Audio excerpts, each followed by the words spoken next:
Hi everybody, it's Stephanie Graham, Sewpreneur, Sewing Memories here on YouTube. So what I have is, I bought fabric from Walmart, and this is the pre-cut fabric. And what I did is I went ahead and ironed this. This one's drying, and then I have this already up on the ironing board, and I already ironed out as many wrinkles as I possibly could.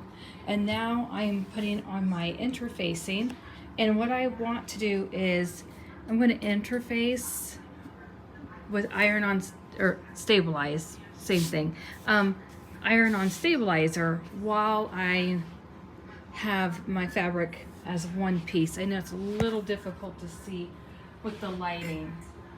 Let's see here. So I am going to use the interfacing.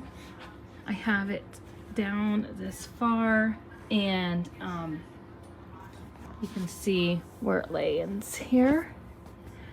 And then I will just trim it. It doesn't necessarily have to go to the edge of the fabric. All right. And then, you know, because we still have to trim all of this up.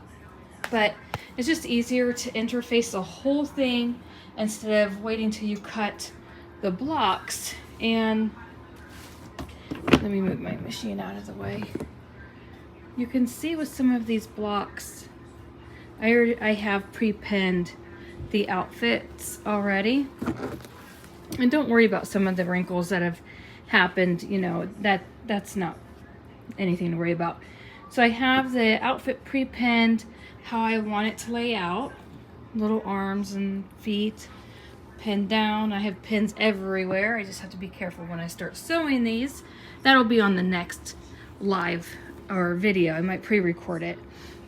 And anyways, it's just easier if you stabilize the fabric first, then pin your clothes, and then you cut the squares that you want.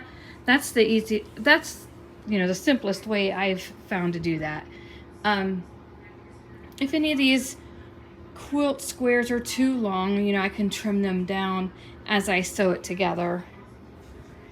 But I wanted to just go ahead and show you where we are as far as pinning down the entire outfits. I know some of you were wondering what that would even look like, and here we go. And what I'll do is when I start sewing, I'll probably sew the outside where I have it pinned and around.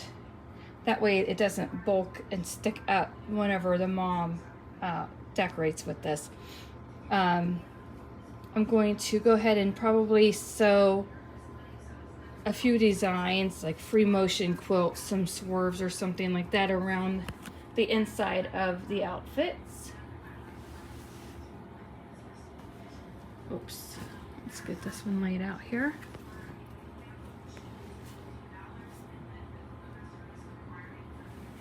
We have all kinds of milestone outfits for this baby quilt. The mom picked all shades of blue. You can pick anything you want. This is the one printed fabric that matches all of the solids. This might go on the back of the quilt just because it might be too dizzy in the front. I haven't decided on that yet. And obviously before I sew everything, I'm going to have the mom make sure she likes the layout. And let's see what else we have here. This one, it just says little turkey, so we want that to show on the quilt. And whenever I go to sew it, I'll have to be mindful of all of these metal buttons and then sew up around the little feet. And here we have a few more. This one's going to be cute too. I like these colors together. But anyways, that's where we're at today. And like I said, I want to make sure that I iron on the facing first before I do any pinning. So the order in which I put this together, I take my fabric and I iron out as many of the fold lines and wrinkles as I can. The next step is I iron on the stabilizer.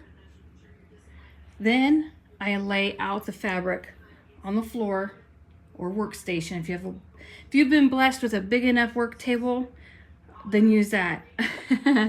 But from there, I will lay the clothes on there. Then the next step is to cut down the squares, being mindful of how much space I need to leave. And another thing is, with this fabric, because this print matches all of the solids, if I need to add a border around one of the squares or several, then I can still do that. But this is where we're at so far. And then I will upload a video as I sew everything on. But I just wanted to give you this tip while I was here ironing. Iron on your stabilizer before you do any of the cutting and pinning of the clothes. All right, guys, I'll see you later.